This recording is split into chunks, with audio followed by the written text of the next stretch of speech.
جو اصل ٹھوس جو میں توقع کر رہا تھا کسی بات کی کہ میں نے قرآن سے بات پیش کی تھی، میں نے 4 آیتیں پیش کی تھیں، میں نے احادیث پیش کی تھیں، میں نے بخاری پیش کی تھی، میں نے حضرت ابن عباس پیش کیے تھے، ان تمام آیتوں میں سے کسی بھی آیت کا جواب دینے کی بجائے جو 2-4 فکرے کہے ہیں ان کی میں ابھی وضاحت کر دوں گا، بات آپ پر کھل جائے گی، روشن ہو جائے گی۔ انہوں نے فرمایا کہ جناب ماضی کے صیغے میں ان کی وفات ثابت کر دو۔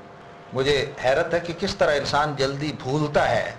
پہلی آیت کا جس سے ہم نے آغاز کیا تھا وہی ماضی کا صیغہ تھا، کانا یاکل الطعام، اسی میں یہ ذکر تھا، ابھی نہیں، اب آپ لکھ لیں گے، اس کے بعد میں موقع دوں گا۔ پہلی آیت میں ہی ماضی کے صیغے کے جو چیزیں موجود تھیں اگر ان کو ہی ہوشیاری سے سنا جائے، سمجھا جائے، غور اور تدبر کیا جائے تو جواب وہی پہلی آیت میں موجود ہے، بعد والی میں تو الگ آتا ہے جواب، پہلے میں وہاں سے لے لوں۔ وہاں جو فرمایا کہ قد خلت من قبل الرسل، اور جس استقراء کی روشنی میں نے علم منطق کی روح سے آپ کی خدمت میں عرض کیا تھا کہ جس طرح باقی پہلے نبی جتنے فوت ہو گئے وہ قصہ مستقبل ہے یا قصہ ماضی ہے،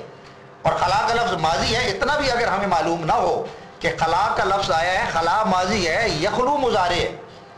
جو حال اور استقبال کے لیے آتا ہے۔ اگر وہاں یخلو آتا پھر تو میرے دوست قابل احترام یہ فرماتے کہ لو جی وہاں تو یخلو آیا ہے، اگر خلا ہوتا ماضی ہوتا ہم مان لیتے۔ اللہ تعالیٰ نے تو وہاں لفظ ہی نہ ایک جگہ، دونوں جگہ خلا کا لفظ استعمال ہوا ہے، اور خلا کے معنی جو موت کا تعلق ہے میں نے تمام لغات آپ کو بیان کر دی۔ میں وزن دیتا آپ کی دلیل کو، اگر آپ ثابت فرماتے کہ جناب فلاں لغت کی روح سے تو خلا کے معنی موت ہے ہی نہیں، اور آپ نے میری عرض سنیں، آپ کا موقع نہیں ہے، اگر آپ کی باری اس کے بعد آنی ہے تو اگلا سوال آپ کیجئے گا، لیکن بیچ میں نہ بولے۔ خدا رہا یہ ایک بڑا عمدہ سیٹ اپ اب تیار ہو گیا، اس کو چلائیں 2 بجے تک، آگے آپ کی مرضی جیسے کریں۔ تو یہ میں گزارش کرنا چاہتا ہوں کہ خلا کے معنی بے شک جگہ کو خالی کر دینا بھی لیا جاتا ہے، بے شک گزرنے کے معنی مفہوماً یا محاورتاً لیے جاتے ہیں، مگر انسان کے بارے میں جب خلا کا لفظ آتا ہے تو یہی مفہوم ہر جگہ مراد لیا گیا لغات میں، اور ان دونوں آیات میں بھی، اور خود قرآن کی اس آیت نے تشریح کر دی وما محمد الا رسول قد خلت من قبل الرسل، کہ اس خلا کی کیا صورتیں افہم ماتا اور قتلا، کہ یہ خلا یا بصورت موت ہے یا بصورت قتل ہے، تیسری کوئی صورت نہیں۔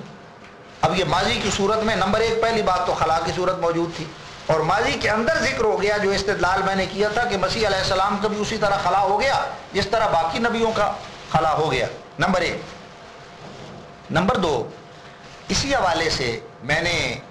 اور اگر آپ یہ کہیں کہ جناب استقبال کا صیغہ آیا ہے اور اس لیے جس کے بارے میں استقبال آ جائے وہ زندہ ہی ہوتا ہے، تو پھر حضرت صلی اللہ علیہ وسلم کو بھی زندہ مانیے گا،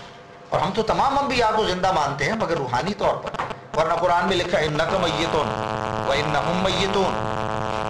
اے نبی صلی اللہ علیہ وسلم آپ کو بھی موت آنے والی ہے اور تمام انبیاء کو بھی موت آنے والی ہے۔ اب اس میں فاعل کو صیغہ استقبال میں مراد لیا جاتا ہے، تو تمام انبیاء کے بارے میں یہ صیغہ استقبال موجود ہے۔ اگر ان کا استدلال لیا جائے تو نتیجہ یہ ہے کہ تمام انبیاء زندہ ہیں، اور بعض لوگوں نے اس آیت کو لے کر احیاء انبیاء کا قصہ بھی اٹھایا، اور وہ ہم بھی مانتے ہیں، روحانی لحاظ سے بے شک وہ زندہ ہے، لیکن جب موت جو ایک انسان کی روح کا قبض کر لینا ہے، جو ایک قانون قدرت ہے، تبھی موت ایک زمانے کے بعد جو اللہ تعالیٰ، جیسے میں نے عرض کیا کہ جب متوفی ہوتا ہے، بندہ متوفا ہوتا ہے، روح قبض ہوتی ہے، وہ واقعہ حضرت عیسیٰ علیہ السلام کے ساتھ گزر چکا۔ اگر وہ آئندہ آنا ہے، میرے دوست نے یہ بھی ذکر کیا کہ جناب وہ ہم یہ مانیں گے یا یہ تسلیم کریں گے کہ ہم کہتے ہیں آئندہ وہ وفات ہو جائے گی۔ میں یہ عرض کروں کہ خلا کا جب لفظ آ گیا، پہلی بات تو وہیں زمانہ ماضی میں ذکر ہو رہا تھا، خلا کا لفظ یخلو نہیں تھا، مضارع میں نہیں تھا، نمبر 1۔ نمبر 2، کانا یا کلا نتام اتنا واضح طور پر ماضی ہے کہ سوال ہی نہیں اٹھ سکتا وہاں کسی استقبال کا، وہ دونوں کھانا کھاتے تھے، قصے ماضی بن گئے، قصے پارینہ ہو گئے، یا تو کہا جاتا کہ نہیں ایک تو زندہ ہے ابھی آسمان پر بیٹھا ہے اب بھی کھانا کھاتا ہے، یا اس کو کھانا کھانے کی حاجت ہی نہیں ہے، یا وہ بغیر کھانے کی زندہ ہے۔ مگر دونوں کو بریکٹ کرنا تو جو حال اور معاملہ حضرت مریم کا ہے وہی معاملہ حضرت عیسیٰ علیہ السلام کا ہے، ان دونوں کو ایک ساتھ صیغہ ماضی میں جب رکھ دیا تو مجھے حیرت اور تعجب ہے کہ کیوں اس پہلی آیت پر ہی غور نہیں کیا گیا جہاں ماضی کے اتنے صیغے موجود تھے۔ نمبر 3، اسی حوالے سے جو حدیث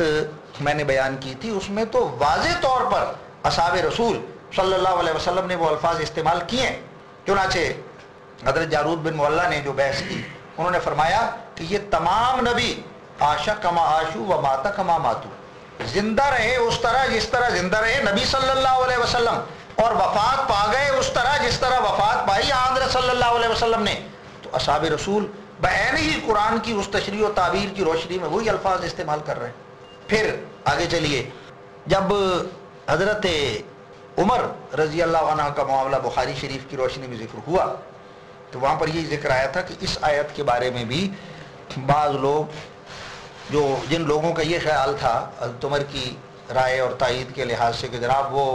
حضرت صلی اللہ علیہ وسلم دوبارہ آئیں گے، حضور کی وفات ہو چکی تھی، تو اس وقت بھی حضرت عمر یہ کہہ رہے تھے کہ وہ آئیں گے، ہاتھ اور پاؤں لوگوں کے کاٹیں گے، ان کو وہ سزائیں دیں گے جو آیت محاربت کے اندر موجود ہیں۔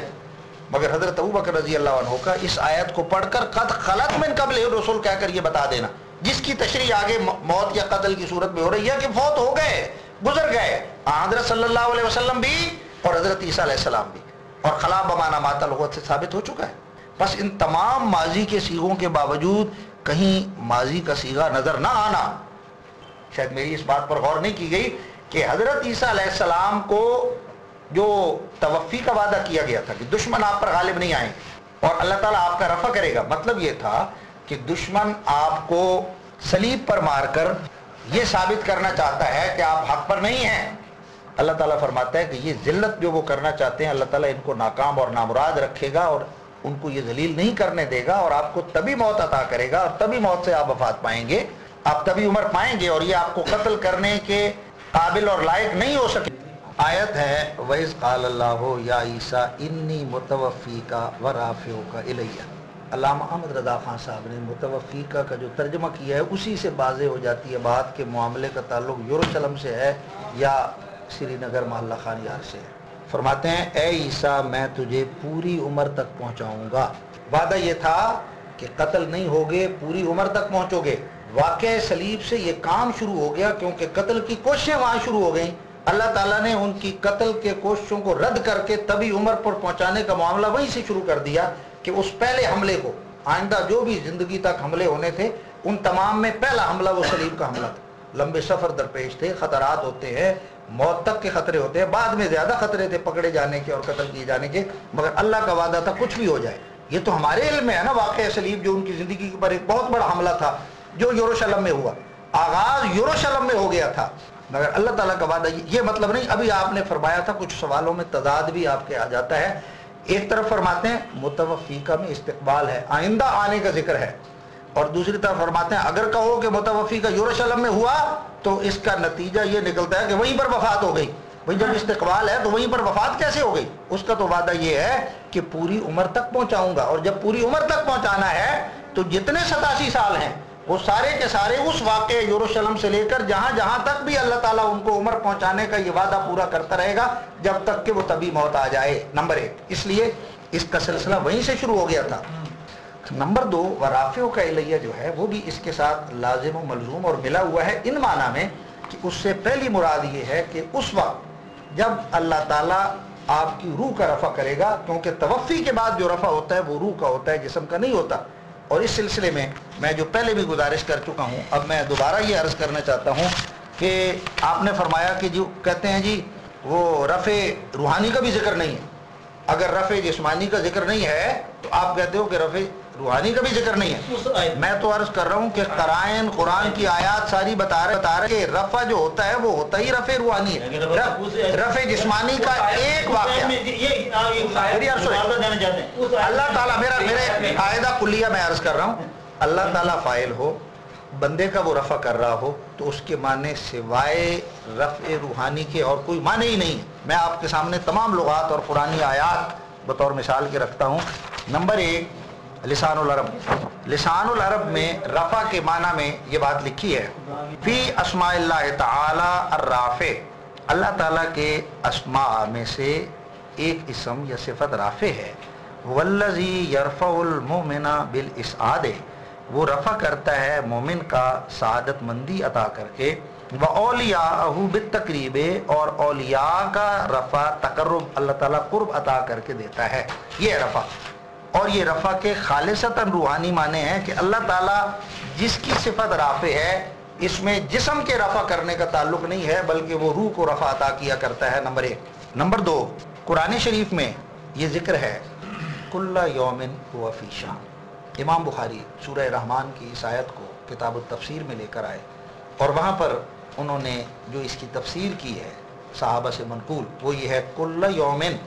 یرفع اقواما ویضع آخرین۔ ہر روز اللہ تعالیٰ کچھ قوموں کا یا لوگوں کا رفع کرتا ہے اور کچھ کو ذلیل اور رسوا کرتا ہے۔ کیا قومیں جسم سمیت آسمان پر جایا کرتی ہیں؟ یہاں یا رفع سے مراد روحانی رفع یا قدر و منزلت ہے۔